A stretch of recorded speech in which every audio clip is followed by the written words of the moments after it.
Όπως σας είχα υποσχεθεί, στο Off the Record θα φιλοξενήσουμε ανθρώπους από όλους τους χώρους. Στο σημερινό επεισόδιο του Off the Record φιλοξενούμε τον Τάκη Ζοντήρο, δημιουργό του Greek Visions, ένας από τους πιο ξεχωριστούς λογαριασμούς του ελληνικού Instagram. Το project καταγράφει με τρόπο μοναδικό την καθημερινότητα και την κουλτούρα της σύγχρονης Ελλάδας μέσα από εικόνες, αποσπάσματα, αρχαιακό υλικό και ψηφιακά αποτυπώματα που συχνά περνούν απαρατήρητα.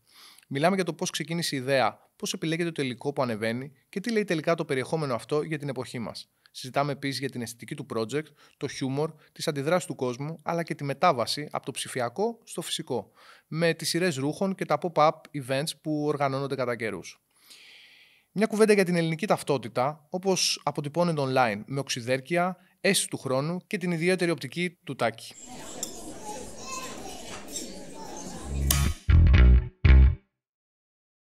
Ξεκινάμε Off the Record podcast με καλεσμένο Τάκη Ζοντήρο και όχι Ζόντιρο όπως συνηθίζω να σε λέω συνήθως. Σωστός. Από Greek Visions. Σωστά. Ο οποίος είναι πολύ μεγάλη μου χαρά που είσαι σήμερα εδώ, Τάκη. Ο Τάκης έχει καταφέρει να κάνει πάρα πολλά πράγματα με το page, το οποίο έχει βγει έξω από το ίντερνετ, έχει εξελιχθεί και σε κάτι πολύ μεγαλύτερο και συνεχώς, όπως τα βλέπω εγώ τα πράγματα σαν παρατηρητής απ' έξω, συνεχώς εξελίσσεται σε κάτι άλλο και σε κάτι μεγαλύτερο. Τάκη, πώς είσαι? Καλά, φίλε. Ευχαριστώ για την πρόσκληση. Εντάξει, είναι χαρά μου που βρίσκομαι στο στούντιο εδώ και στην εκπομπή και στη νέα αρχή της εκπομπής με το νέο content strategy, ας πούμε. Με το νέο format. Νέο format. Καλά, μια χαρά. Super. Πολύ excited που είμαι εδώ. Πρώτη συνέντευξη vidcast. Έχεις κάνει και στο ραδιόφωνο όμως κάτι. Είχα κάνει μια εκπομπή στο Νόστος, ναι, που ήταν στο πρωινό που κάνουν το πρωινό μαγκαζίνο, ας πούμε. Εκεί είχα κάνει μια συνέντευξη και είχαν και κάποιο content rating, κάποια τραγούδια, κάποιο έτσι λίγο Instagram real friendly content, ας πούμε.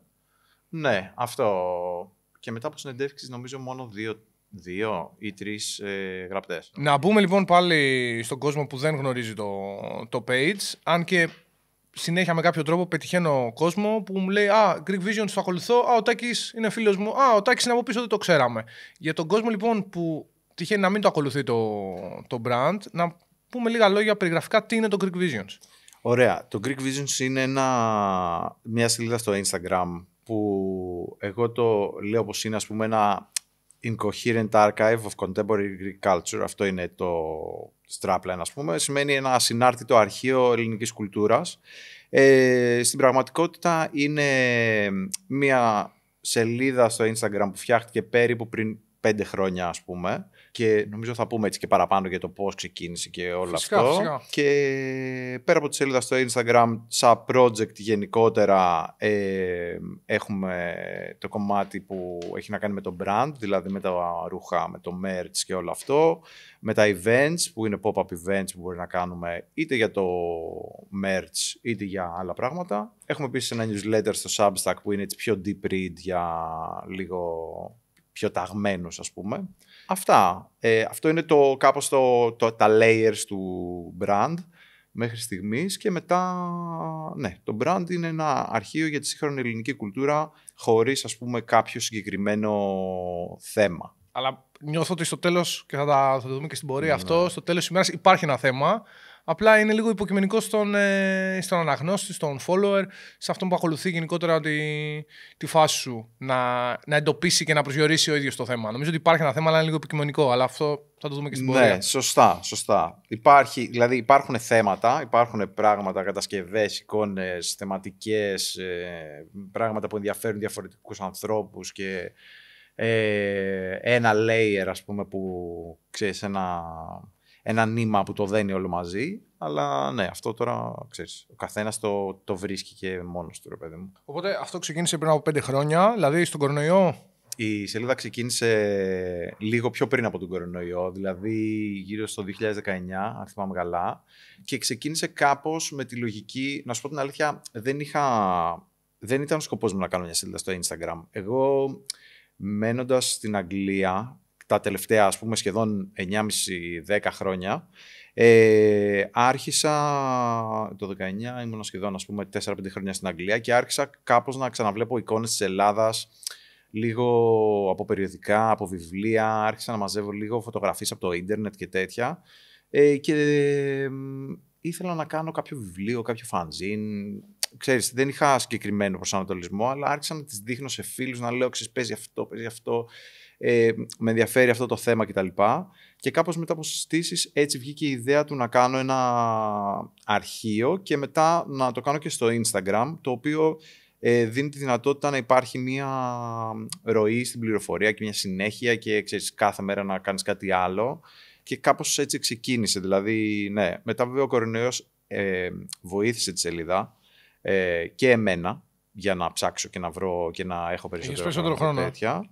Και τον κόσμο που ξέρεις έβλεπε και είχε χρόνο να κάτσει να κάει και να δει post και να τέτοιο. Αλλά ναι, κάπως έτσι ξεκίνησε.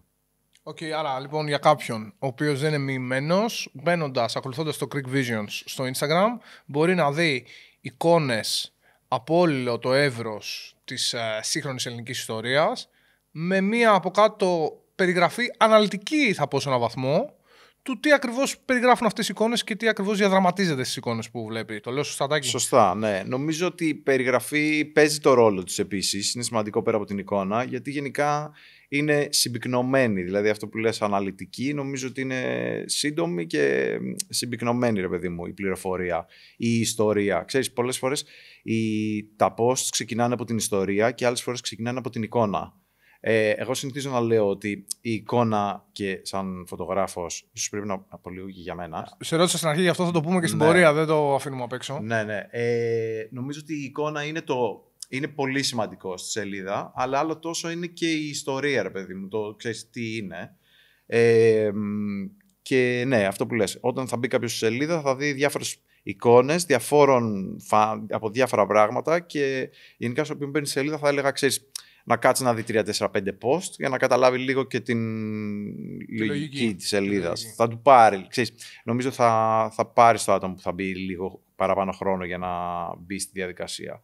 Όχι ότι χρειάζεται, ο καθένας μπαίνει και παίρνει ό,τι θέλει από το ίντερνετ έτσι κι αλλιώς, οπότε ναι. Και στην πορεία αυτό εξελίχθηκε και σε brand ρούχου, δηλαδή σιγά σιγά άρχισες να βγάζεις και τα ρούχα, τα οποία πλέον τρέχουν με μια αρκετά σταθερή ροή, δηλαδή κάνεις... Το εξελίσσεις και σε ένα clothing line και σε μια, ας πούμε, σειρά ρουχισμού. Ναι. Δεν θα το... Σωστό.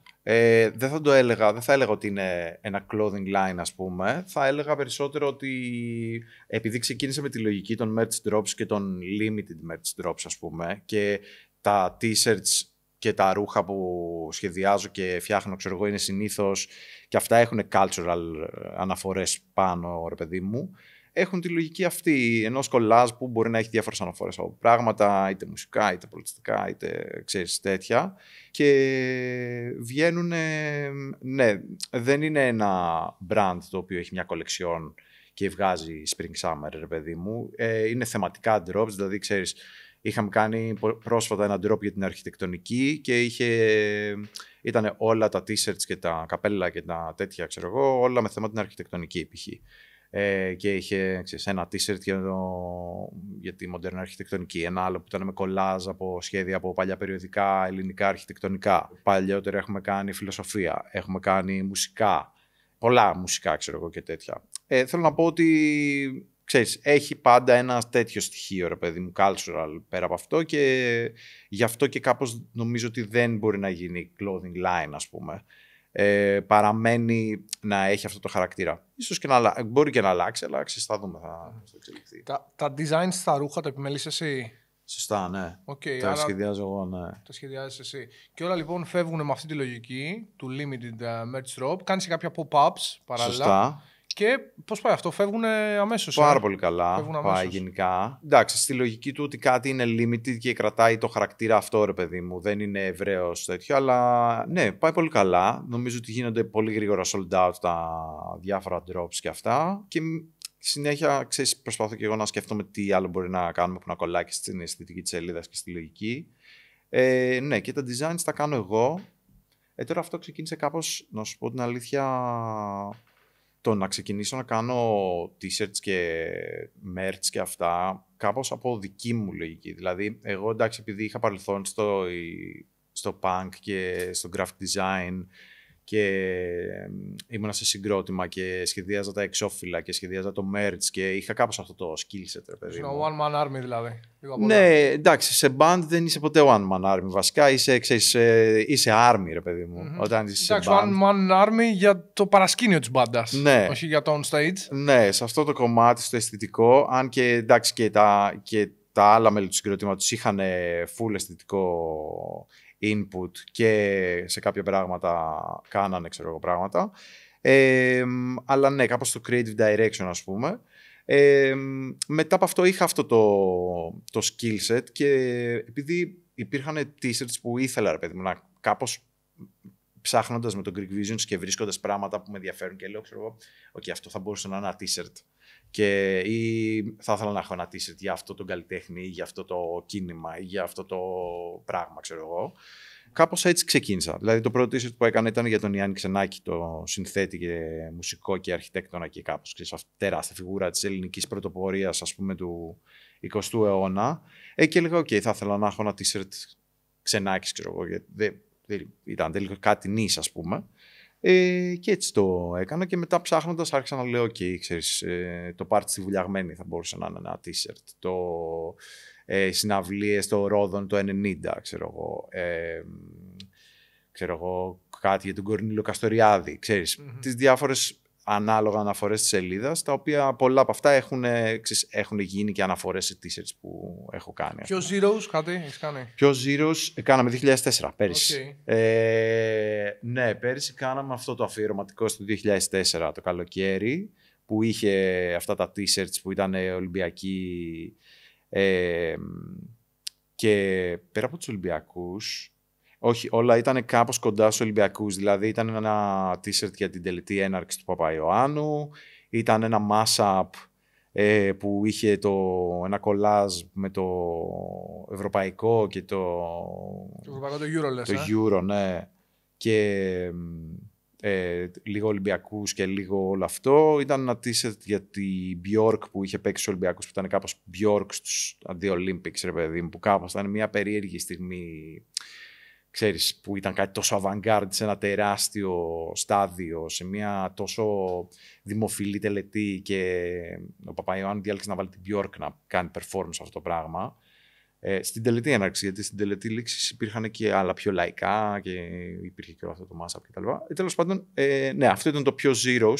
Πρέπει να έχω κάνει και άλλα, αλλά δεν θυμάμαι. Το πιο πρόσφατο που έκανες, η πιο πρόσφατη κολεξιόν ήταν αυτή με το Ace. Κάνετε μαζί για ένα event. Σωστά, ναι. Πρόσφατα κάναμε αυτό το collaborative, ας πούμε, merch collection με το Ace Hotel στην Αθήνα. Ναι, που ήταν Mediterranean Disco το theme, ας πούμε. Και είχαμε και ένα event επίσης. Πώς πήγε αυτό? Πολύ καλά, πολύ ωραία. Είχε πολύ... Ξέρεις, εντάξει, είναι και στην Γλυφάδα το location, οπότε κάπως το να σκάει κόσμος της σελίδας σε ένα... Που, επειδή συνήθως έχουμε κάνει event στο κέντρο και τέτοια, το να σκάει κόσμος που ακολουθεί τη σελίδα στη Γλυφάδα είναι κάπως... Ωραίο, ρε παιδί μου, λες, OK, ξέρεις. Ναι, OK, πολύ καλά πήγε. Έσκασε ο κόσμος, ήρθε τα ποτά, ήπια τα ποτά του, έκανα το socializing, αυτά, πήρε το merch. Είχε vibe το πάρτι. Ναι, είχε vibe. Μιλώντας πριν για το 2004 και για την collection, ας πούμε, αυτή που έβγαλες, το merch αυτό που έβγαλες, σκεφτόμουν ότι υπάρχουν σήμερα άνθρωποι που είναι 21 ετών και δεν έχουν αναμνήσεις, ας πούμε, από εκείνο το καλοκαίρι της Ελλάδας, ας πούμε, και γενικότερα από τα πράγματα που συνέβησαν εκείνη τη χρονιά. Και σκέφτομαι πόσο εύκολο ή δύσκολο θα είναι για τους ιστορικούς του μέλλοντος ή για εμάς που έχουμε αναμνήσεις και για τους ακόμα μεγαλύτερους να τους εξηγήσουν τι ακριβώς έγινε εκείνο το καλοκαίρι. Έτσι, που ο Χαριστέας έβαλε εκείνο τον γκολ, που κάναμε μια διοργάνωση που κανείς δεν πίστευε ότι θα μπορούσε με όλα τα ελληνικά παράδοξα και φτράπελα να έρθει εις πέρας. Και ειδικά για αυτά τα παιδιά που έχουν αυτή τη στιγμή την εμπειρία μιας Ελλάδας που όλα πάνε λάθος, όχι το ότι πηγαίνουν σωστά, αλλά πώς θα εξηγήσουμε σε αυτά τα παιδιά που βλέπουν τρένα να συγκρούονται, που βλέπουν τον κρατικό μηχανισμό να καταραίει, ας πούμε, σε κάθε έκφανσή του, πώς θα τους εξηγήσουμε ότι κάποτε κάναμε μια τεράστια διοργάνωση και Ολυμπιακούς αγώνες και πήραμε και ένα Euro παράλληλα και όλοι ήταν χαρούμενοι και όλα φαινομενικά πήγαιναν τέλεια, που δεν πηγαίναν. Αλλά αν ανοίξουμε αυτή τη συζήτηση τάκι, νομίζω θα πρέπει να κάνουμε ένα ξεχωριστό podcast Greek Visions 2006-2004. Το επόμενο. Οπότε πάμε λίγο στο background του δικό σου και το πώς φτάνεις εσύ να ασχολείσαι με αυτό το πράγμα. Ξέρω ότι προέρχεσαι από την punk σκηνή. Αυτοί που ακολουθούν την ελληνική punk σκηνή ίσως ξέρουν την μπάντα σου, τους Ruin Families, που είχε παρουσία αρκετά χρόνια.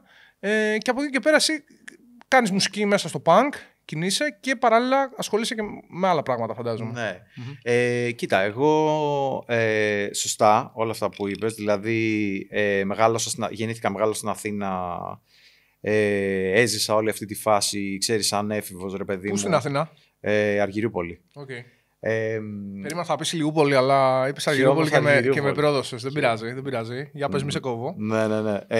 Και όμως Αργυρούπολη, φίλε. Αλλά Ηλιούπολη, εντάξει, συνέχεια, ρε παιδί μου, άραζε και ακόμα πηγαίνω και τέτοια. Ξέρεις, εντάξει, έχει ο αδερφός μου το στούντιό του, έχουν οι γονείς μου από εκεί, ο πατέρας μου είναι από Ηλιούπολη, τέλος πάντων. Οπότε έχω full. Μεγάλο σε αυτό το area, τέλος πάντων, των νοτίων προαστίων στα 2000s. Που όπως λες ήταν και η περίοδος αυτής της ευδαιμονίας τότε, ρε παιδί μου, με τους Ολυμπιακούς, με τη μουσική, με τις υποκουλτούρες, με το skate, κάπως με το surf, υπήρχε αυτή η αμερικανοποίηση στα νότια προάστια κτλ. Ναι, μεγάλωσα στην Αθήνα, πέρασα από τις φάσεις, ξέρεις, όλα τα subculture φάσεις, παιδί μου, hip hop, graffiti. Μετά μπήκα πιο πολύ στο punk και στη μουσική και στο κομμάτι με τα συγκροτήματα. Ήμουνα στους Ruin Families, περιοδεύαμε, είχαμε πολύ active παρουσία, είχαμε κυκλοφορήσει δίσκους, περιοδεύαμε Ευρώπη και τέτοια, σε DIY, ας πούμε, περιβάλλον κυρίως. Είναι και το κλίμα του punk αυτό, έτσι κι αλλιώς, έτσι δεν είναι? Ναι. Και μετά κάποια στιγμή, γύρω στο 2015-16, ας πούμε, έφυγα για Αγγλία. Μετακόμισα εκεί και ναι, μετά λίγο άλλαξε. Εγώ σπούδασα φωτογράφος στην Αθήνα, μετά σπούδασα στην Αγγλία στο Goldsmiths Digital Media και μετά ξεκίνησα να δουλεύω κυρίως, ας πούμε, στα arts στην Αγγλία, δηλαδή σε γκαλερί, μουσεία και τέτοια. Δούλευα στο Somerset House, στο South Bank Center, δηλαδή σε κεντρικά μουσεία και πολυχώρους, ας πούμε, τέχνης του Λονδίνου. Σε πολιτιστικά κέντρα δηλαδή. Ακριβώς. Ναι, που έχουν μουσική, visual arts, performance, ξέρεις, όλο αυτό το κομμάτι, κυρίως σε social media ρόλους. Και κάπως έτσι οδηγείται και στο Greek Visions ίσως, στη λογική του social media, ρε παιδί μου, γιατί δουλεύοντας σαν social media manager σε art centers και αυτά, άρχισα κάπως να βάζω και το δικό μου universe και την ιστορία, αυτό που είπα για το graffiti, για τη μουσική, για η τέχνη, και νομίζω ότι όλο αυτό μαζί με το ελληνικό στοιχείο και το ψάξιμο και το αρχαιακό ψάξιμο από απόσταση από την Αγγλία μου φέρει και τη διάθεση να κάνω τη σελίδα, νομίζω. Κάπως έτσι, ρε παιδί μου. Ναι, αυτό... Έπαιξε ρόλο ότι έφυγε στο εξωτερικό, δηλαδή φεύγοντας στο εξωτερικό και ζώντας στο εξωτερικό, σου δώσε, νιώθεις αφενός μια νοσταλγία για την ελληνική εμπειρία και την εμπειρία του να ζει στην Ελλάδα και αφετέρου μια έτσι πιο αποστασιοποιημένη ματιά στο τι σημαίνει εν τέλει το να ζει στην Ελλάδα και τι σημαίνει εν τέλει η ελληνική κουλτούρα. Ναι, σίγουρα. Δηλαδή, σίγουρα μου έδωσε και τα δύο, όπως πολύ σωστά, δηλαδή και η έννοια της... Η νοσταλγία, εντάξει, νομίζω ότι η νοσταλγία είναι ένα περίεργο συναίσθημα κάπως, ρε παιδί μου, γιατί όλοι ξαναπέφτουμε στη νοσταλγία με πολλούς και διάφορους τρόπους και μέσα στη μέρα μας, ρε παιδί μου. Δηλαδή, το ράδιο αν ανοίξεις και παίζει επιτυχίες του 2003 και του 2005 και το ελληνικό ράδιο. Οπότε κατευθείαν η νοσταλγία υπάρχει σε πολλά επίπεδα και παίζει τέτοιο. Τώρα, σίγουρα... εμένα στην αρχή, να σου πω την αλήθεια, δεν ήταν τόσο νοσταλγικό.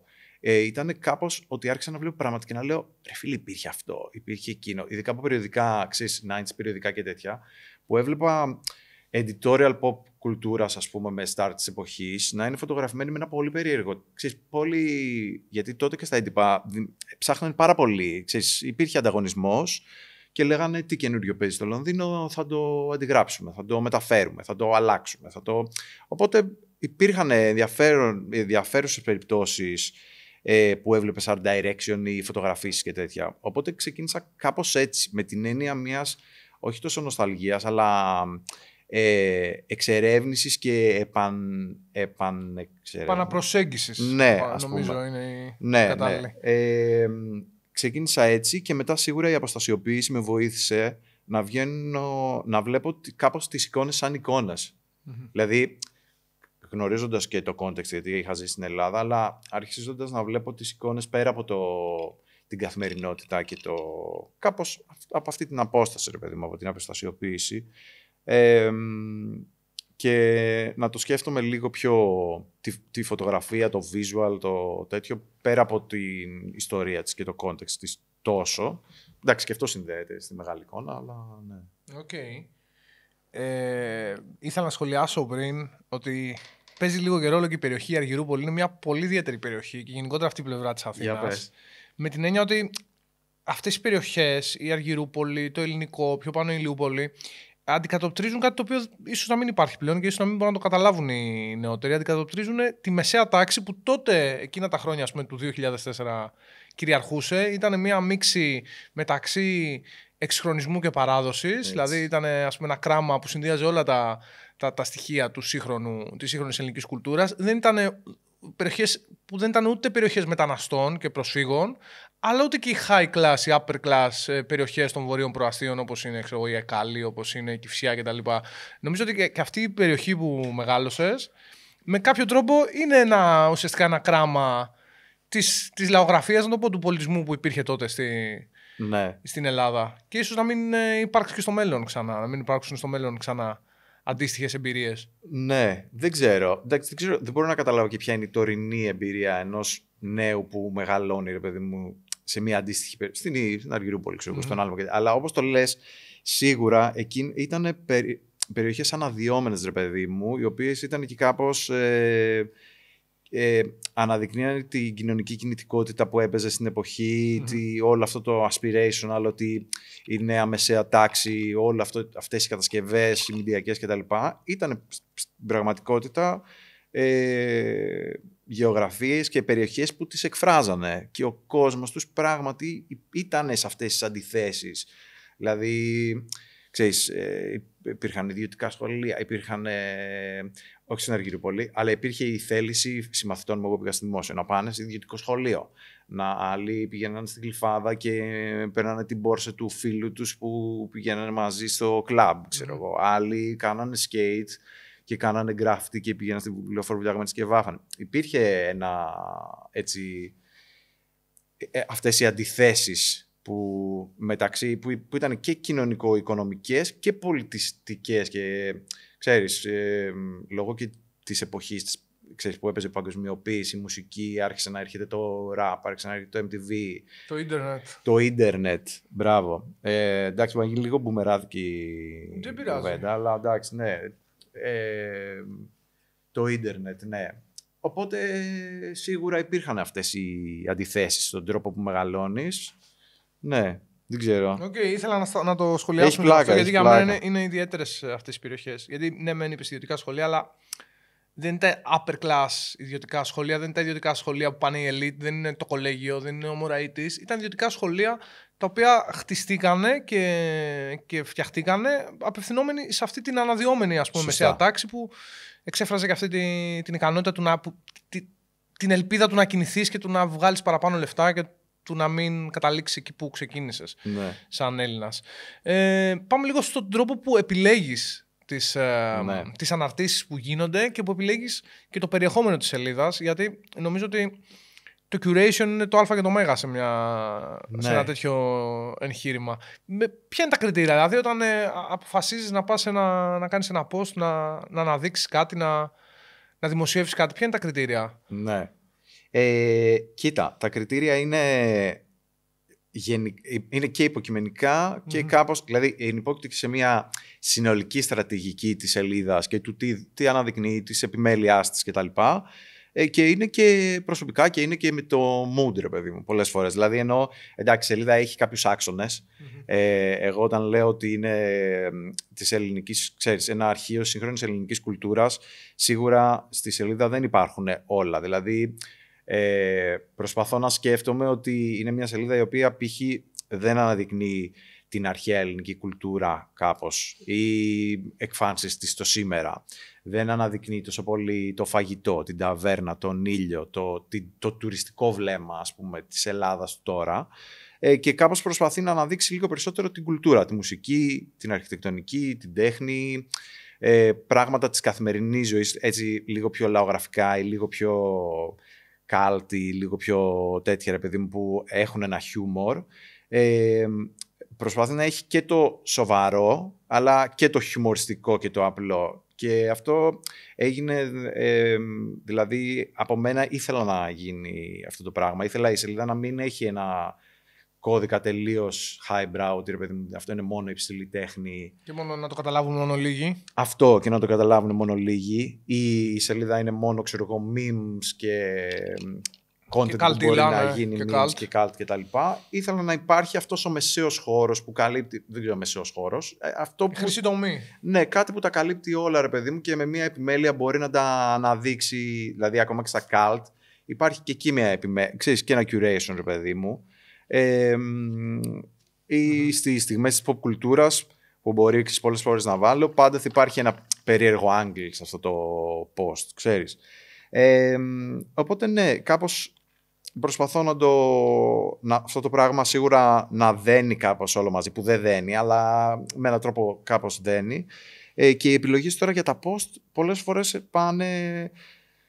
Είναι τελείως, δηλαδή θα βρω κάτι και μπορεί να πω αυτό θα ήταν τέλειο να το βάλω την Παρασκευή. Μετά μπορεί να βρω κάτι άλλο και να είναι στο πλάνο 2004. Π.χ. που το 2004 το προετοιμάζαμε σχεδόν ένα χρόνο, ξέρω εγώ, που είχε το merch, το newsletter που κάναμε κάθε μήνα του 2004 στο Substack, ας πούμε.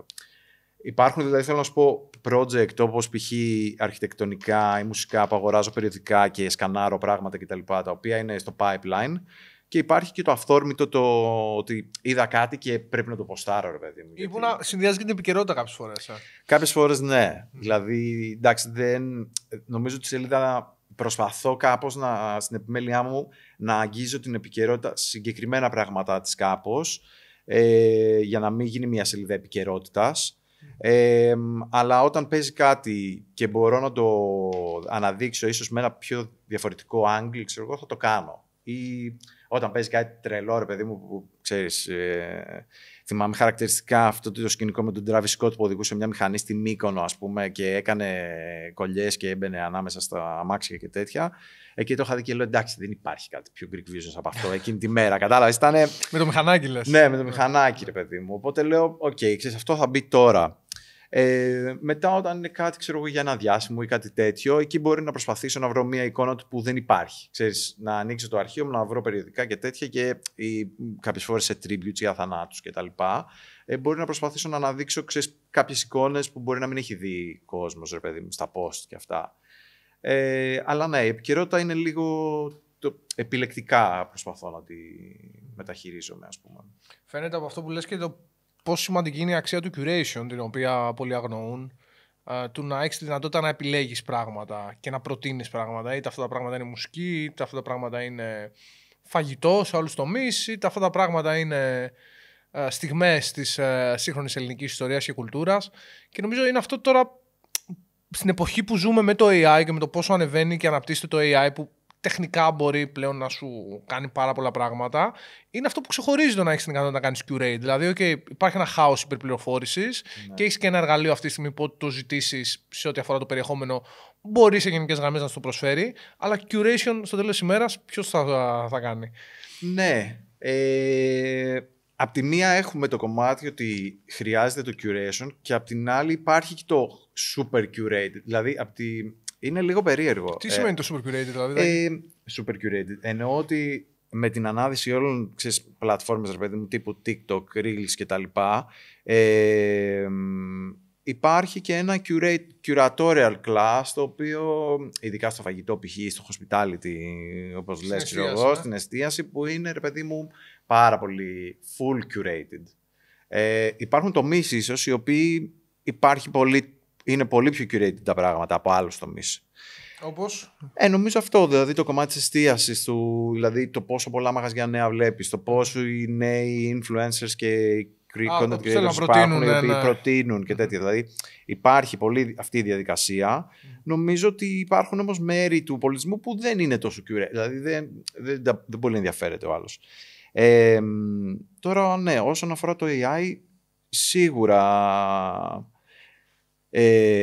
παίζει μεγάλο ρόλο το curatorial eye, ρε παιδί μου, και η πρόταση. Και εντάξει, νομίζω ότι γι' αυτό βλέπουμε και πολλά accounts τα οποία αναδύονται και μέσα και κατασκευάζονται τύποι storytelling κτλ. Οι οποίοι είναι νέοι πολλές φορές. Δηλαδή, βλέπεις και λες, OK, αυτό το page κάνει κάτι πολύ cool. Αυτό, ναι. Δεν ξέρω. Το δικό μου το curation είναι προσωπικό και νομίζω γενικά εντάξει. Υπάρχει προσωπικό curation, υπάρχουν και curation τα οποία τα βλέπεις και λες αυτό είναι σαν εκείνο, ρε παιδί μου. Θεωρώ ότι κάπως προσπαθώ να κατασκευάσω ένα προσωπικό universe, curatorial universe, ας πούμε.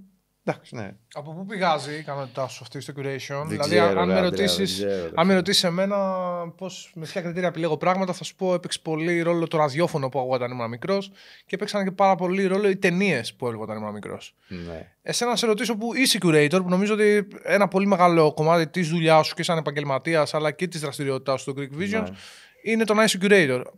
Τι έπαιξε ρόλο? Έπαιξε η Αργυρούπολη, έπαιξε η Αγγλία, έπαιξε το punk, έπαιξε το punk, το skate. Ναι, νομίζω όλα αυτά μαζί κάπως. Δηλαδή, ναι, δεν ξέρω. Έπαιξε, μάλλον η Αργυρούπολη είναι η χρυσή τομή, φίλε. Δηλαδή, είναι αυτό το πάρκινγκ μάλλον ίσως είναι. Όπως δεν μπορεί να είναι οι ταινίες που λες ότι έβλεπες μικρός, ή για μένα μπορεί να είναι, δεν ξέρω, που πηγαίναμε στο πάρκινγκ στο ελληνικό, στο παλιό Carrefour, ξέρω, στο Continent ήταν και ήταν άλλοι κάνουν skate, άλλοι κάνουν rap, άλλοι κάνουν graffiti και άλλοι απλά, ξέρω εγώ, κάνουν χαζομάρες. Μπορεί να είναι αυτό, δεν ξέρω. Νομίζω ότι γενικά είμαι άνθρωπος που έχει περιέργεια για νέα πράγματα και γίνομαι συνέχεια, ψάχνω πάρα πολύ και το καινούριο και το καινούριο στο παλιό. Δηλαδή με το Greek Visions κάπως ψάχνω το καινούριο στο παλιό. Το καινούριο στο παλιό, δηλαδή ναι. Πράγματα του παρελθόντος που είναι πολύ fresh, που ακόμα και σήμερα θα κάνανε εντύπωση, το καταλαβαίνω σωστά. Κάπως έτσι, ρε παιδί μου. Δηλαδή, εννοείται αυτό, ψάχνω το καινούριο, δηλαδή είμαι chronically online, ας πούμε, όπως ίσως οι περισσότεροι, δεν ξέρω, πολλοί άνθρωποι τέλος πάντων στην ηλικία μας.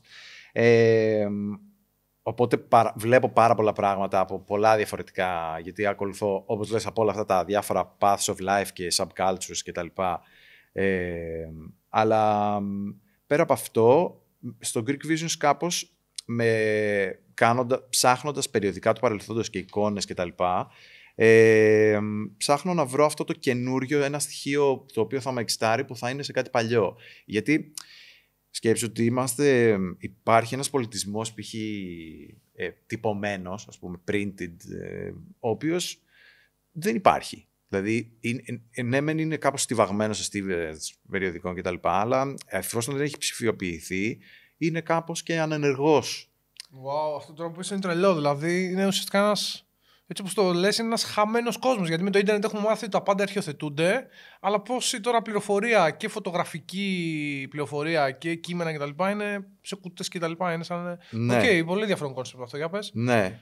Νομίζω αυτό, δηλαδή ότι υπάρχει ένα κομμάτι το οποίο, ένα μέρος του πολιτισμού μας το οποίο δεν έχει ψηφιοποιηθεί και κάπως δεν υπάρχει. Δηλαδή, αν ανοίξεις ένα περιοδικό, δεν ξέρω, από τα 80s, από τα 90s, οτιδήποτε, και δεν λέω να είναι απαραίτητα lifestyle περιοδικό, δηλαδή θα δεις πράγματα και θα πεις αυτό συνέβαινε τότε, κάπως έτσι είναι τα πράγματα τώρα, ή ήταν πολύ διαφορετικά τα πράγματα τότε, ή θα δεις εικόνες και θα πεις, κάτσε ρε φίλε, αυτό δείχνει πολύ πιο fresh από κάτι που τέτοιο. Και μετά αυτό το ποστάρω στο Instagram και θα σου πούνε είναι αντιγραφή από το Dazed and Confused του τάδε, ξέρω, κάποια.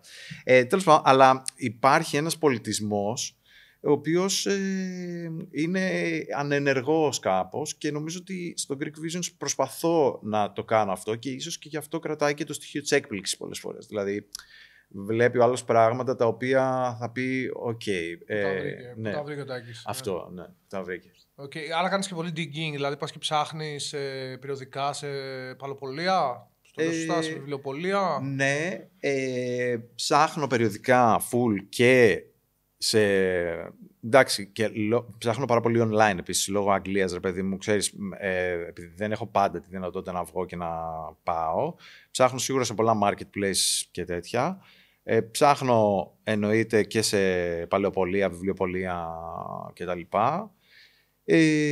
Ψάχνω στο κινητό, δηλαδή ενώ ψάχνω στις κρυφές γωνίες του ίντερνετ, ναι, γιατί υπάρχουν sweet spots εποχών τα οποία υπάρχουν και δεν υπάρχουν. Από το 2008 μέχρι το 2012-2014, ας πούμε, που όλοι είχαν κάμερες που ήταν απλά με memory card και τις έβαζες στο υπολογιστή και τις σκάναρες και άμα το είχανες χάθηκε. Υπάρχει μια περίοδος στην οποία, ας πούμε, πολλές από αυτές είναι σε blogspot, πολλές είναι... Οπότε υπάρχει και εκεί ένα κομμάτι το οποίο δεν βρίσκεται εύκολα. Ναι, εντάξει. Έχω, ξέρω εγώ, 200 ενεργά tabs 200 tabs ανοιχτά στο κινητό και στίβες περιοδικά στο σπίτι και ναι, digging. Αλλά κάπως ξέρω και τι ψάχνω πια. Δηλαδή, έχοντας κάνει τη σελίδα μετά από αρκετό καιρό, ξέρω ποια ήταν τα έντυπα πολλά, τα κύρια έντυπα των διάφορων περιόδων. Όταν το περιοδικό Lemon, που ήταν το πιο φοβερό περιοδικό για το Rave. Που είχε φοβερό. Υπήρχε ελληνικό περιοδικό για το Rave. Ναι. Okay.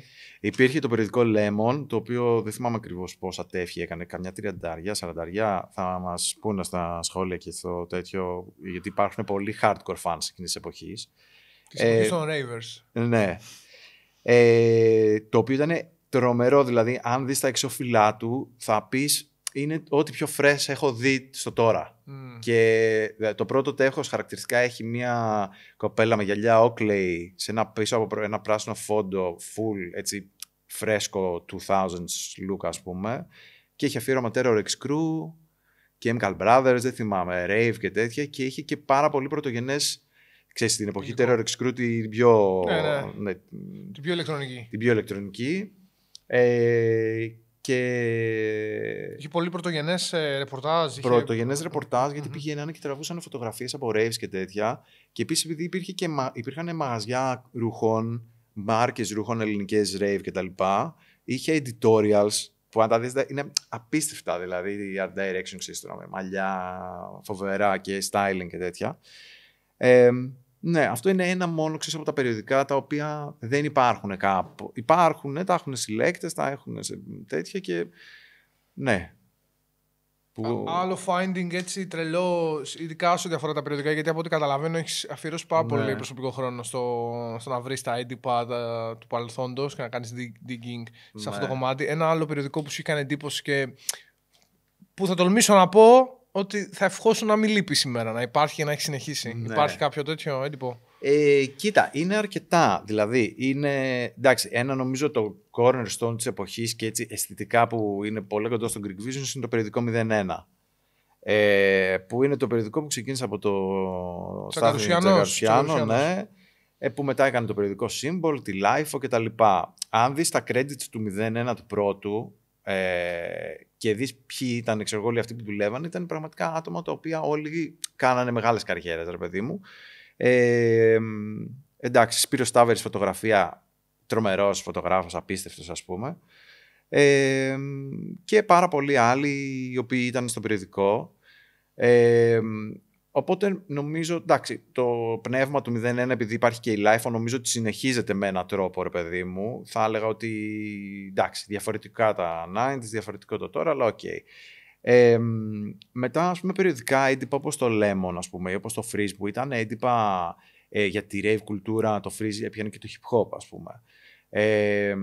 Ή punk περιοδικά, πιο 90s, όπως το Β23, στις σκιές του Β23, το Rolling Under, τα οποία είχαν περιοδικότητα, δηλαδή βγάλαν αρκετά τεύχη και είχαν και θέματα τα οποία ήταν συνέχεια μπροστά στην εποχή τους, ας πούμε. Ήταν σύγχρονα με την εποχή τους, ήταν φοβερά. Δηλαδή, εντάξει, πολλά δεν υπάρχουν τώρα. Ξέρεις, τώρα... Σε καθόλου, δηλαδή το έντυπος, ναι. τα έντυπα και ο έντυπος τύπος νομίζω ότι...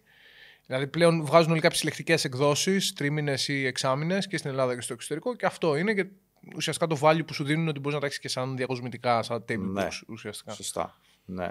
Πέρα από κάποια έτσι πολύ commercial περιοδικά, κουτσομπολίστικα. Ναι, σελίδες στο Instagram με νέα κουτσομπολίστικα και ναι, και κάποια ένθετα, ας πούμε, που ίσως που κυκλοφορούν μαζί με τις εφημερίδες. Αλλά τα περιοδικά, τα lifestyle περιοδικά και τα μουσικά περιοδικά και αυτή η φάση των 90s και των zeros, νομίζω ότι πλέον είναι table books. Ναι, ακόμα και τα περιοδικά, τα κυριακάτικα είχαν ενδιαφέρον, δηλαδή τώρα τύπου το της ελευθεροτυπίας, ας πούμε. Ίσως και αυτό να ήταν μία από τις πρώτες αναφορές μου, ρε παιδί μου. Το της ελευθεροτυπίας, γιατί το έπαιρνε ο πατέρας μου και έπαιρνε και το διάβαζα κάθε Κυριακή.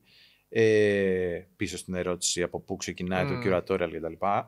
Μπορεί και να ήταν, ξέρεις, από τις πρώτες αναφορές ότι εντάξει, είχαν και budget στα περιοδικά, είχαν και, ξέρεις, μπορούσαν να κάνουν πράγματα τα οποία δεν μπορείς να κάνεις τώρα. Και είχαν και ένα ανθρώπινο δυναμικό το οποίο ενδεχομένως να μην υπάρχει στο σήμερα. Ναι. Με την κρίση και με όλο αυτό το brain drain και με όλο αυτόν τον κόσμο που έχει φύγει προς τα έξω. Ναι. Εντάξει, δεν είμαι σίγουρος. Νομίζω ότι ο κόσμος θέλει να κάνει πράγματα. Δηλαδή, νομίζω ότι υπάρχει πολλοί κόσμος που θέλει να κάνει πράγματα. Μπορεί να μην έχει πρόσβαση σε πόρους, μπορεί να μην έχει πρόσβαση σε τέτοιο, αλλά βέβαια ζούμε και στην περίοδο της υπερπληροφόρησης που ο άλλος δεν μπορεί να διαλέξει τι θα κάνει. Δηλαδή, θέλει να είναι φωτογράφος, designer, DJ και τέτοια. Και το καταλαβαίνω, ενώ ο καθένας έχει πολλά ενδιαφέροντα. Και είναι και ο ανταγωνισμός μεγάλος στα social media που βλέπει ο καθένας τόσα πράγματα και σου λέει παγώνει. Σου λέει δεν μπορώ να κάνω τίποτα. Procrastination. Ναι, Τάκη, νομίζω ότι είναι κακοπληρωμένες δουλειές αυτές πλέον. Όχι ότι τότε ήταν οι πιο καλοπληρωμένες, αλλά ειδικά με την κρίση του 2010 και ύστερα, που άρχισε και ο τύπος να απολύει πάρα πολύ κόσμο, δηλαδή ήταν από τους πρώτους κλάδους που χτυπήθηκαν. Πλέον είναι και μια πολύ κακοπληρωμένη δουλειά. Δηλαδή, ένα παιδί τώρα που καλείται να επιβιώσει, που δεν έχει από πίσω πατρική περιουσία, που δεν έχει τους παππούδες και τις γιαγιάδες του να πει θα πάω να δουλέψω σε ένα μέσο τέτοιου χαρακτήρα και θα βιοποριστώ από αυτό αμέσως, δεν νομίζω ότι θα ήταν και μια επιλογή λογική. Δηλαδή, θέλει να παλέψει πάρα πολύ και με πολύ λίγα λεφτά. Οπότε και ο κόσμος που έχει το πολιτιστικό υπόβαθρο το δικό σου και έχει, ας πούμε, και τα skills να παράξει τέτοιο περιεχόμενο, δεν ξέρω κατά πόσο στην Ελλάδα θα τρελνόταν να μπει σε αυτόν τον κόσμο πλέον. Ναι, σίγουρα. Εντάξει, νομίζω τα social media σου δίνει τη δυνατότητα να κάνεις αυτό που λες, και ένα curation του τι σ' αρέσει και τι δεν σ' αρέσει. Τώρα είναι στο κομμάτι του έντυπου και σε όλο αυτό που χρειάζεται budget κτλ. Εντάξει, αλλάζει. Εννοείται. Έχεις συλλογή, έχεις ψάξει και fanzines?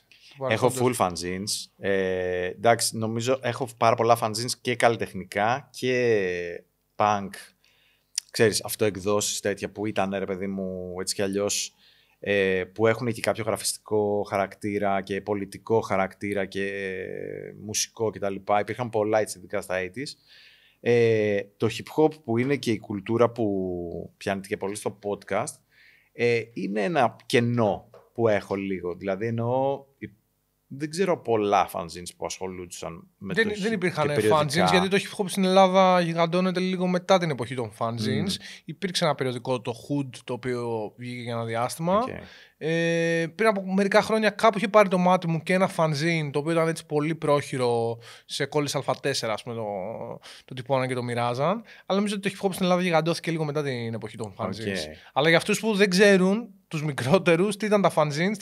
Τα fanzines ήταν DIY περιοδικά που κάναν οι fans διαφόρων είδων μουσικής και διάφορων τεχνών γενικότερα, για να έχουν οι κοινότητές τους, ας πούμε, έναν τρόπο επικοινωνίας και ένα μέσο να επικοινωνούν.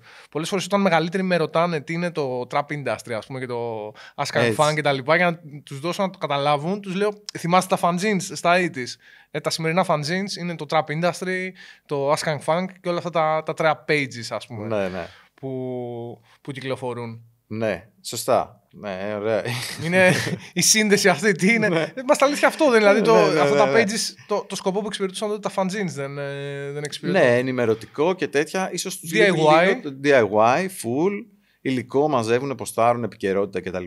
Νομίζω τους λείπει μόνο το deep, το long read, το αφιερωματικό. Γιατί όλα τα fanzines τότε ήταν βαθιά και είχαν long read και βάθος, ας πούμε, σαν αναλύσεις. Όχι. Ναι, έχει πλάκα. Νομίζω και οι Active Member είχαν κάνει κάποιο fanzine επίσης που είχε βγάλει διάφορα τεύχη. Δεν το έχω βρει ποτέ στην πραγματικότητα. Άμα το βλέπει αυτό κάποιος active member, ας μας στείλει ένα και το έχει να σου στείλει. Ας στείλει ένα scan τουλάχιστον, ρε παιδί μου, ένα PDF. Όχι μόνο το active member, ενώ γενικά, ξέρεις, εντάξει, μου στέλνουν πολύ σε DM και πράγματα και τέτοια. Ας σου στέλνει, δηλαδή, υπάρχει και κόσμος που μπαίνει σε αυτή τη διαδικασία. Ναι, υπάρχει.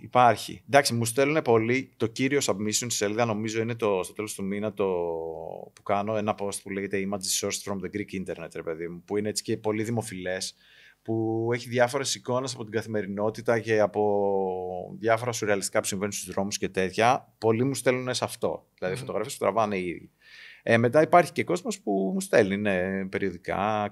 Το ξέρεις αυτό, το έχεις δει αυτό και αυτά. Πολλοί μου στέλνουν επίσης να πάω να πάρω περιοδικά, να τα σκανάρω και τέτοια. Ναι. Το πιο σουρεαλιστικό, μιας και είπε σουρεάλ, το πιο σουρεαλιστικό post, παύλα στιγμή του Greek Visions μέχρι σήμερα. Μπορώ να κάνω ένα guess, ένα wild guess από μέσα μου. Αυτό με τον Αντίπα θα μπορούσε να είναι. Αντίπα. Πρόσφατο λες κιόλας. Γενικότερα από όλη την ιστορία του brand και της Ελλήνας. Ναι, σίγουρα, εντάξει, ναι, Αντίπας πολύ δυνατό. Σαν εμπειρία συνολική. Δηλαδή εννοώ πέρα από το post και το πώς καθρέφτιζε έτσι, για την εμπειρία του να πηγαίνεις Χριστούγεννα, μέρες Χριστουγέννου στα μπουζούκια, σε κέντρο το οποίο δεν είναι από τα πολύ δημοφιλή, ρε παιδί μου, και που γίνεται χαμός και τα λοιπά, αλλά έχεις αυτή την εμπειρία. Ναι, ήταν φοβερό. Ρε, αυτό στον Αντίπα μου έστειλε ένας φίλος δημοσιογράφος ότι έγραψε άρθρο Inspired. Έχω δει 2-3 TikTokers που πήγανε μετά στον Αντίπα. Επειδή ήταν το post. Νομίζω ότι ήταν από τα post που λέω νιώθω σαν influencer. Δηλαδή ότι έκανα influence. Και δεν ξέρω αν είναι θετικό ή αρνητικό ότι ήταν η εμπειρία του να πας στον Αντίπα. Αυτό το πιο φοβερό influence που έχω κάνει. Αλλά είχε πολύ πλάκα. Εντάξει. Shout out στο φίλο Μενέλαο. Που πρότεινε να πάμε. Ναι, μεγάλο. Από engagement αυτό το post έγινε viral, φαντάζομαι. Πήρε πάρα πολλά likes, shares κλπ. Full. Εντάξει, είναι ξέρεις, αυτό το τράβηξα εγώ κιόλας, ρε παιδί μου. Οπότε έχει αυτό το βίντεο στυλ Sam Yukili's βίντεο, ξέρεις, αυτό το στατικό, ρε παιδί μου. Που... Εντάξει, είναι όλη η εμπειρία του να πηγαίνεις να πας σε μπουζούκια, αληθινά μπουζούκια. Που μπορείς να πιάσεις τον καλλιτέχνη στο μισό μέτρο και ναι. Που είναι ουσιαστικά, και δεν ξέρω να συμφωνείς αυτό, δηλαδή βλέποντας το post, περάσαμε μια βραδιά στον Αντίπα και τι έγινε ναι. Είναι και λίγο, απεικονίζει και λίγο μια κουλτούρα που ανήκει στο παρελθόν. Υπάρχει ναι μεν στο σήμερα με νέες μορφές, αλλά αυτούσια και αυθεντική είναι και λίγο απολύθωμα του παρελθόντος. Δηλαδή, ναι, μεν υπάρχει το λαϊκό και αυτό που λέμε πάμε μπουζούκια, αλλά έχουν μετασχηματιστεί τα τελευταία 10 χρόνια σε μπουζούκια club. Σωστά. Που έχει και λίγο DJ set, έχει και λίγο 50 Cent κάπου στη μέση, έχει και λίγο breakdance, έχει και λίγο EDM, έχει και λίγο Afro House και λίγο απ' όλα. Αλλά, υπάρχει ο πυρήνας, το πούμε και λίγο λαϊκό και θα τραγουδήσουμε και λαϊκό. Αλλά αυτό το μπουζούκι, το original, ας πούμε, το σκυλάδικο που λέμε, απεικονίζει και μια έτσι κουλτούρα σε παρακμή. Ουσιαστικά που κάποτε με σουρανούσε, αλλά τώρα είναι ένα μικρό μαγαζί, φαντάζομαι, αυτό που πήγες, με λίγο κόσμο που, δεν θα δεις, ας πούμε, το glamour και τις φαντεζή καταστάσεις που θα δεις στη Βύση, στο Μάστορα ή στον Άργυρο. Μα και ο κόσμος που ήταν. Δηλαδή, εντάξει, ο κόσμος ήταν πολύ μεγαλύτερης ηλικίας. Έβλεπες ότι είναι, ρε παιδί μου, από μια άλλη εποχή βγαλμένη. Εντάξει, ναι, είναι αυτό που λες. Ήταν μια εμπειρία μπουζουκιού, original, σοβαρή. Ξέρεις, δεν ήταν νέο κλαμπ με Afro House, δεν είχε Kane Music στη μέση. Ναι, όχι, δεν είχε. Ήταν μόνο ρο, ας πούμε. Ναι. Και έκανα δύο άλλα ονόματα τα οποία κάνανε μια αξιοπρεπή δουλειά στο να πούνε τραγούδια άλλων λαϊκών τραγουδιστών, ρε παιδί μου. Αλλά ναι. Στο να στηρίξουν το πρόγραμμα. Ναι. Επιστρέφοντας πάλι στο curation και στο υλικό που ανεβάζεις Και έχοντας υπόψη πάντα ότι κάνεις και τα events πλέον και τα pop-ups και το party το πρόσφατο που έγινε. Το υλικό που ανεβαίνει δεν είναι ξεκάθαρο αν έχει ένα κοινό θέμα. Εγώ θεωρώ ότι έχει, αλλά συμφωνήσαμε προηγουμένως. Ποιο θεωρείς ότι είναι το κοινό θέμα? Ας το πούμε στην πορεία. Ωραία. Να το φτάσουμε στην πορεία. Εγώ θεωρώ ότι έχει ένα κοινό θέμα. Και υπάρχει μια κοινή θεματική σε όλο αυτό. Και βλέπω και ένα χαρακτήρα του να σχολιάσει με το δικό σου τρόπο και με πολύ έξυπνο τρόπο το τι συμβαίνει στην Ελλάδα τα τελευταία 100 χρόνια, τα τελευταία 80 χρόνια. Τα τελευταία 80. Ναι. Αρχίζω. Μετά τον πόλεμο. Ξεκινάς μετά τον πόλεμο. Ναι, εντάξει. Νομίζω τα περισσότερα post είναι, ρε παιδί μου, από το 70 και μετά. Τι συμβαίνει λοιπόν στη μεταπολίτευση. Να το πούμε πιο σωστά. Δηλαδή βλέπω μια διάθεση πολύ πολύ έξυπνης και πολύ διακριτικής κριτικής. Υποκειμενική άποψη πάντα. Αυτό που θα ήθελα να σε ρωτήσω λοιπόν, κάνοντας όλα αυτά τα events και έρχοντας σε επαφή με τον κόσμο, αν θεωρείς ότι έχει σχηματιστεί μια κοινότητα που ακολουθεί φανατικά το Greek Visions και αν έχει κάποιο κοινό χαρακτηριστικό αυτή η κοινότητα. Ναι. Κοίτα, σίγουρα υπάρχει μια κοινότητα η οποία ακολουθεί το Greek Visions και το βλέπεις και από το online engagement, το οποίο βέβαια είναι λίγο περίεργο γιατί έχοντας μια σελίδα online δεν μπορείς ακριβώς να καταλάβεις και το impact του τι κάνεις. Νομίζω και για σας δηλαδή, κάνοντας podcast και τέτοια, έχεις μια εικόνα, ρε παιδί μου, της δουλειάς σου, αλλά δεν μπορείς να είσαι 100% σίγουρος τι γίνεται. Δεν ξέρω, ίσως για μένα βλέποντας και από την Αγγλία πολλές φορές και κάνοντας το ακόμα μεγαλύτερη απόσταση, επίσης να είμαι πιο αποστασιοποιημένος, αλλά τα event και τα pop-ups και αυτά είναι τότε που σίγουρα καταλαβαίνω το impact που έχει σελίδα. Επίσης το κοινό της, επειδή έχει μεγαλώσει και έχει διάφορες ηλικίες, έχει επίσης πολύ ενδιαφέρον γιατί πράγματα τα οποία ανεβαίνουν στη σελίδα άλλοι τα βλέπουν σαν τις εμπειρίες τους που τις έχουν ζήσει, ξέρω εγώ, το 80 ή το 90 ή στα 2000s κτλ. Και άλλοι τα βλέπουν σαν φωτογραφίες και ξέρεις, σου λέει τι είναι αυτό και πότε έγινε κτλ. Οπότε η κοινότητα διαφέρουν νομίζω και τα σχόλια που λαμβάνω ανάλογα με το ποιος και πώς το εκλαμβάνει κτλ.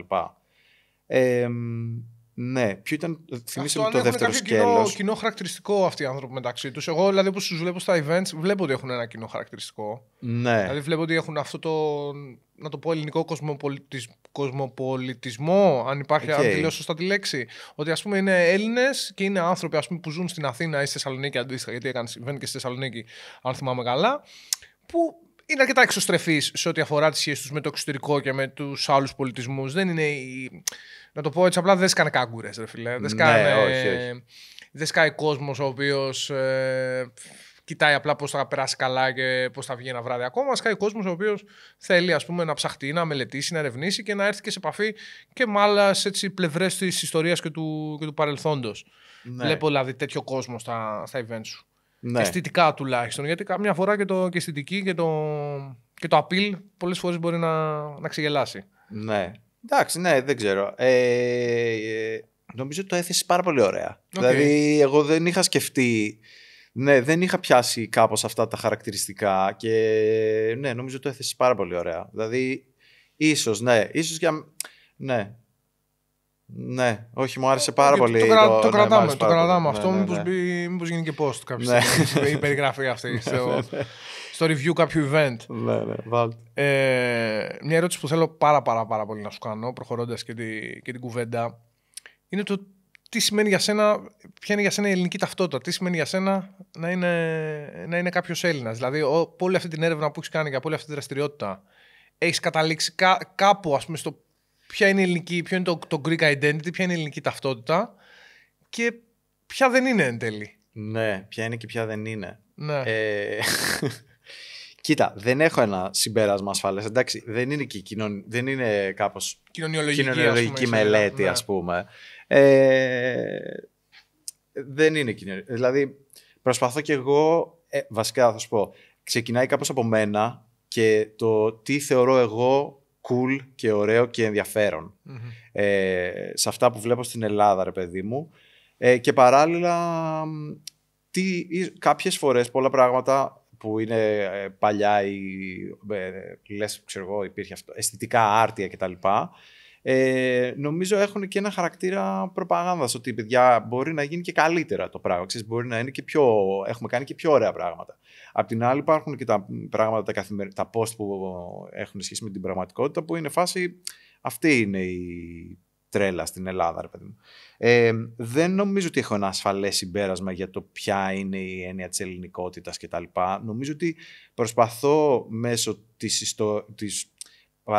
των post και της ιστορίας του storytelling της σελίδας, ρε παιδί μου, να αναδείξω μορφές και εντάσεις ίσως που υπάρχουν στην ελληνική κουλτούρα.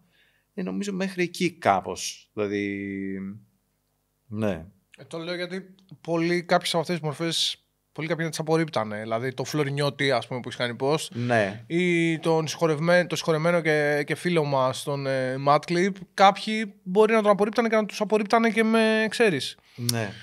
Πολύ σφοδρά, ας πούμε, ότι όχι, δεν είναι αυτό κομμάτι του να είσαι Έλληνας. Τι σχέση έχει ο Madclip, είναι Αμερικανιές αυτά, νεοτερισμοί, αού. Και αντίστοιχα ο Φλωρινιώτης, δεν του συγκρινώ σε καμία περίπτωση, αλλά είναι και αυτός μια άλλη μορφή της ελληνικής εμπειρίας. Κάποιος μπορεί να σου πει τι δουλειά έχει ο Φλωρινιώτης με τον Ξενάκη, ξέρω εγώ, ή τι δουλειά έχει με τον Καστοριάδη ο Φλωρινιώτης. Ναι. Και εσύ έρχεσαι και λες ότι κοιτάξτε, και οι δύο, και ο Φλωρινιώτης και ο Καστοριάδης, είναι και δύο πτυχές της ελληνικής εμπειρίας. Ναι, σωστά. Ακριβώς αυτό λέει η σελίδα. Δηλαδή προσπαθεί να προτείνει ότι δεν είναι δεν είναι μια μονοδιάστατη κατάσταση, ρε παιδί μου, και να πάρει όλα αυτά τα στοιχεία και να κατασκευάσει μια δική της, ας πούμε, κάπως εναλλακτική ιστορία. Τώρα, εντάξει, ακούγεται πολύ μεγάλο, αλλά να κατασκευάσει τέλος πάντων μια επιμέλεια, η οποία μπορεί να τα χωρέσει και αυτά τα δύο με τις αντιφάσεις τους. Δεν λέμε ότι είναι όλα τα πράγματα της ίδιας σημασίας και της ίδιας αξίας κτλ. Ναι. Εντάξει, νομίζω ότι και ο Φλωρινιώτης που είπες, που εντάξει είναι μια στιγμή camp του ελληνικού τραγουδιού, έτσι, που έχει στοιχεία από David Bowie και Ιταλοντίσκο και ποντιακά, μέχρι camp και λαϊκό πίστα, ρε παιδί μου. Δηλαδή, εντάξει, είναι μια προσωπικότητα πολύ ιδιαίτερη. Αυτό όμως δεν είναι και η Ελλάδα, ένα κράμα πολύ διαφορετικών πραγμάτων, Δύσης, Ανατολής, Βαλκανίων, Αφρικής, ένα έτσι... Είναι. Ένα έτσι μίξ πολλών διαφορετικών συγκρούσεων, να το πω και έτσι. Είναι, και νομίζω παίζει σημασία και το ποσόστοση. Δηλαδή, ξέρεις, πολλοί λένε ότι είμαστε Βαλκάνια μόνο, ρε παιδί μου. Άλλοι λένε ότι η Ελλάδα είναι Ευρώπη. Άλλοι λένε ότι είναι... εγώ θεωρώ ότι υπάρχουν αυτά τα στοιχεία, ρε παιδί μου. Δεν λέω ότι είναι όλα τέτοια και ότι δεν είμαστε πιο πολύ Ανατολή, πιο πολύ Δύση. Τώρα δεν νομίζω ότι θέλω να το πάω και εκεί, ας πούμε. Αλλά θεωρώ ότι υπάρχουν όλα αυτά τα στοιχεία. Και είναι ένα ιδιαίτερο κράμα. Εντάξει, έχουμε και την αρχαία ιστορία, έχουμε και θάλασσες, έχουμε και όλα αυτά που δημιουργούν μια σύγχυση, ρε παιδί μου, ως προς την πολιτιστική ταυτότητα. Αλλά έχει ενδιαφέρον ότι αυτές οι μετεχνιακές προσωπικότητες, και ο Madclip που είπες, ας πούμε, και ο Φλωρινιώτης π.χ., που φέρνουν εντάσεις, είχαν και τόσο μεγάλη επιτυχία ή σεβασμό ή cult status κτλ. Νομίζω μπορεί να έχει και ενδιαφέρον να πούμε ότι γνωριστήκαμε. Λόγω του Madclip. Έτσι. Δηλαδή εγώ σου έστειλα ένα DM. Αφού η συνέντευξη του Madclip. Αφού είχα διαβάσει. Όχι, νομίζω αφού είχα διαβάσει ένα άρθρο σου. Στη Life τότε με το θάνατο του Madclip. Υπεράσπισης του legacy του, ας πούμε, κάπως. Ο οποίος, εγώ θα διαφωνήσω στο cult status. Ο Madclip δεν ήταν cult, ήταν κάτι μαζικό. Με την έννοια ότι πολλές φορές ο κόσμος παρεξηγεί και θεωρεί ότι cult είναι κάτι σουρεάλ ή κάτι κωμικό απαραίτητα ή κάτι χαμηλής αξίας. Στα αλήθεια, cult είναι κάτι το οποίο δεν το ξέρει ο ευρύς κόσμος και έχει μια πολύ μικρή αλλά φανατική κοινότητα. Δηλαδή, cult μπορεί να είναι και κάτι το οποίο έχει πολύ βαθιά αξία και πολύ βαθύ νόημα ή και όχι. Όπως και αντίστοιχα, μαζικό μπορεί να είναι κάτι το οποίο έχει απουσία νοήματος, δεν έχει ας πούμε αξία και δεν είναι νομιμοποιημένο ας πούμε, ή κάτι το οποίο είναι πολύ βαθιά νομιμοποιημένο. Σωστά. Ο Matt Clip θα διαφωνήσω, δεν νομίζω ήταν cult, γιατί ήταν ο απόλυτο star μέχρι το σημείο που έφυγε. Δηλαδή είχε προβολή από παντού, είχε φτάσει σε ένα level που ήταν ας πούμε household name. Ήταν ας πούμε αυτός ο τύπος που τον ήξερε και τον ξέραν και οι γονείς μας. Τον ήξερε όλος ο κόσμος. Ναι. Και είχε μια επιτυχία πολύ μαζική. Δεν θεωρώ ότι ήταν cult. Νομίζω ότι επειδή στη διατύπωσή μου ήταν και ο Φλωρινιώτης και ο Matt Clip στην ίδια και λέγοντας το cult και το Φλωρινιώτη, ίσως πήρε την μπάλα και το Matt Clip. Σε καμία περίπτωση δεν θεωρώ ότι ήταν cult. Συμφωνώ με αυτό που λες. Εντάξει, κοίτα, κάποιοι μπορεί να σου πούνε ήταν cult το Matt Clip και τα ακούνε τα τραγούδια του με μια δόση ηρωνίας, αλλά είναι μια κάπως λίγο πιο επιφανειακή προσέγγιση στο cult, όπως λες. Και είναι και μια προσέγγιση λίγο απεσιόδοξη. Δηλαδή με την έννοια ότι π.χ. λες για το Matt Clip. Ο Matt Clip ήταν ένας μαζικός star και κάποιοι μπορούν να πούνε ότι εγώ το ακούω λίγο σαν cult και σαν ηρωνία. Αντίστοιχα υπάρχουν και κάποιοι που σου λένε είναι cult και είναι trash και τα ακούμε σαν cult και σαν trash τη Δέσποινα Βανδύ και το Φίβο. Και πάμε σε trash party να ακούσουμε Δέσποινα Βανδύ ας πούμε και Φίβο και Καρβέλα. Και καλλιτέχνες που 20 χρόνια πριν όχι απλά δεν θεωρούνταν ως trash, θεωρούνταν ως και η νόμιμη ας πούμε κουλτούρα και η νόμιμη pop κουλτούρα. Σωστά. Και αν δεν ήσουν εκεί, δεν ήσουν με αυτούς, ήσουν underground, περίεργος, παράξενος και τώρα η προσέγγιση είναι πάμε να ακούσουμε trash. Άρα δεν έχει μια αίσθηση απεσιοδοξία σε αυτό το πράγμα, ότι πόσο χάλια ήταν το παρελθόν και πόσο χάλια είναι και το μέλλον, που δεν πάμε να ακούσουμε κάτι σούπερ και γαμάτο από το μέλλον ή από το παρόν, πάμε να ακούσουμε κάτι το οποίο ήταν γαμάτο και ο κανόνας στο παρελθόν, αλλά είναι και τρας κιόλας. Νιώθω ότι υπάρχει μια απεσιοδοξία σε αυτούς που ακούνε μουσική με αυτόν τον τρόπο. Ναι. Ωραία παρατήρηση είναι αυτή, ειδικά βλέποντας και το πόσο συνέχεια έχει το mainstream λαϊκό στην Ελλάδα και πόσο αυτοί οι τεράστιοι στάρ του παρελθόντος, οι οποίοι ήταν οι μεγαλύτεροι στάρ στην Ελλάδα, δηλαδή αυτά τα ονόματα που ανέφερες κιόλας, και ακόμα έχουν τεράστιο appeal για μια γενιά ανθρώπων. Είναι ας πούμε κάτι cult, trash, και οι επιλογές τραγουδιών τους μπαίνουν σε μίξ για... Αλλά το καταναλώνει και η ίδια γενιά. Το καταναλώνει ταυτόχρονα. Δεν πεθαίνει αυτός ο ήχος στην Ελλάδα. Ενώ είναι ένας ήχος ο οποίος δεν πας... ξέρεις, και όλη η κουλτούρα του DJ set φέρνει και όλα αυτά τα φαντάσματα. Τα φέρνει και λες, δεν γίνεται να ακούω Βανδύ με άλλο beat, και ήδη είχε αντιγράψει αυτό το Faithless, ας πούμε, και ήταν... δεν θυμάμαι ποιο κομμάτι το υποφέρω, δεν θυμάμαι ποιο ήταν. Και δεν γίνεται να το ακούω τώρα με Kine Music και να είμαι σε ένα espresso bar ή και να πίνω, ξέρω εγώ, τον καφέ μου και να ακούω. Δηλαδή, δεν ξέρω, τα φέρνει σαν φαντάσματα. Σαν φαντάσματα του παρελθόντος. Σαν φαντάσματα του παρελθόντος, κάνει με νέες μορφές. Δεν είναι. Εντάξει, είναι δύσκολο. Τάκη, πηγαίνοντας προς το τέλος της κουβέντας, ποια είναι τα επόμενα βήματα του Greek Visions? Καταρχάς, ήθελα πολύ να σε ρωτήσω αν έχεις σκεφτεί να κάνεις και κάποιο άλλο κάποια άλλη outdoor ενέργεια πέρα από τα party και τα pop-ups με το merch. Δηλαδή, έχεις σκεφτεί να κάνεις κάποια έκθεση, κάποια ντοκιμαντέρ, κάποια ταινία, κάτι ας πούμε, κάποια άλλη δράση πέρα από αυτές τις πτυχές? Κάποια έκθεση φωτογραφίας ενδεχομένως? Κοίτα, τα έχω σκεφτεί όλες αυτές οι ιδέες, ρε παιδί μου, έχουν περάσει από το μυαλό μου.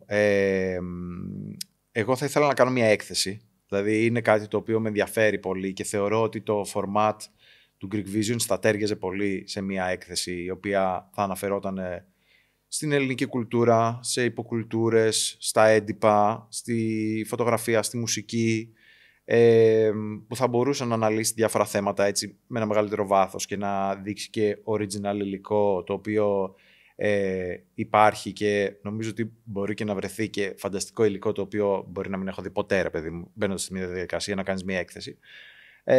Οπότε νομίζω ότι θα τέριαζε πολύ στο φορμάτ της σελίδας, και ένα βιβλίο φυσικά θα τέριαζε πολύ. Εγώ και ένα περιοδικό θα ήθελα να κάνω. Δηλαδή, επειδή καταναλώνω περιοδικά από το παρελθόν, νομίζω ότι θα τέριαζε και ένα περιοδικό στο φορμάτ της σελίδας.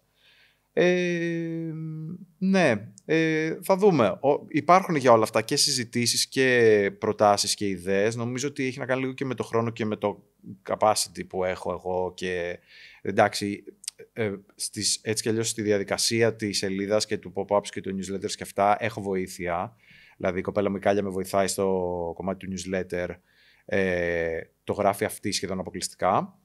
Και μετά στα events και αυτά εννοείται μου βοηθάει ο αδερφός μου ή άλλοι φίλοι που έρχονται κτλ. Οπότε θέλω να πω υπάρχει μια υποστήριξη, αλλά σίγουρα για να κάνεις κάτι μεγαλύτερο χρειάζεται και ακόμα μεγαλύτερη υποστήριξη. Ίσως και από, μπορεί και θεσμική ή κάποιες φορές, ξέρεις, από άλλους ανθρώπους κτλ. Ναι, τα επόμενα πλάνα εγώ θα ήθελα να κάνω και κάποιες συνεργασίες ακόμη. Δηλαδή υπάρχουν καλλιτέχνες με τους οποίους θα ήθελα να κάνω merch, ρε παιδί μου, που θα πιστεύω ότι θα έχει πολύ ενδιαφέρον. Ναι, και μετά... Και μετά, πέρα από τις συνεργασίες. Ναι, νομίζω ότι μπορεί να μεγαλώσει και άλλο το κομμάτι της σελίδας. Τόσο στο κομμάτι του sub-brand, όσο και στο κομμάτι της σελίδας όπως είναι και να πάρει και άλλες μορφές εκτός, ας πούμε, του ίντερνετ. Mm-hmm. Να βγει και έξω, δηλαδή, περισσότερο. Ναι, να βγει και έξω, ναι. Νομίζω ότι και ένας χώρος που θα ήταν αφιερωμένος, ρε παιδί μου, στο Greek Visions θα έχει ενδιαφέρον. Μπορεί να ήταν ένα μαγαζί, ένας εκθεσιακός χώρος, ένας χώρος που μπορεί να μαζεύεται κόσμος και να αράζει και να πίνει και ένα καφέ και να βλέπει πράγματα και ένα τέτοιο. Νομίζω ότι και ένας χώρος τέτοιος θα έχει ενδιαφέρον. Οκ. Τάκη, σε ευχαριστώ πάρα πολύ για την κουβέντα. Ήταν πολύ μεγάλη μας χαρά που είχαμε σήμερα εδώ. Εύχομαι κάθε καλό για το brand και για τη συνέχεια του δικού σου οράματος, να πάνε όλα κατευχήν. Και τώρα θα έχουμε κάποιο event στα κοντά, κάτι που μπορούμε να περιμένουμε από το Greek Visions. Νομίζω ότι θα έχουμε κάποιο event τώρα πριν το καλοκαίρι. Να μην ανακοινώσω dates και τέτοια ακόμα, γιατί δεν είναι full κλειδωμένο. Αλλά θα έχουμε σίγουρα events για το καλοκαίρι στην Αθήνα, μπορεί και Θεσσαλονίκη και γενικά και για κάποια events στο εξωτερικό. Οπότε ναι. Έγινε. Εντάξει, ευχαριστώ πάρα πολύ. Greek Vision στο Instagram. Μπαίνετε, το ακολουθείτε όσοι δεν το έχετε ακολουθήσει ήδη. Και από εκεί και πέρα ο Τάκης στέλνει και τα newsletter, χτίζει μια επαφή με τον κόσμο και με το κοινό. Και γιατί όχι να έρθουν και σε κάποιο pop-up και σε κάποιο event να σε δουν και να μιλήσετε από κοντά. Τάκη, ευχαριστώ πάρα πολύ για τη σημερινή εμφάνιση. Εγώ ευχαριστώ.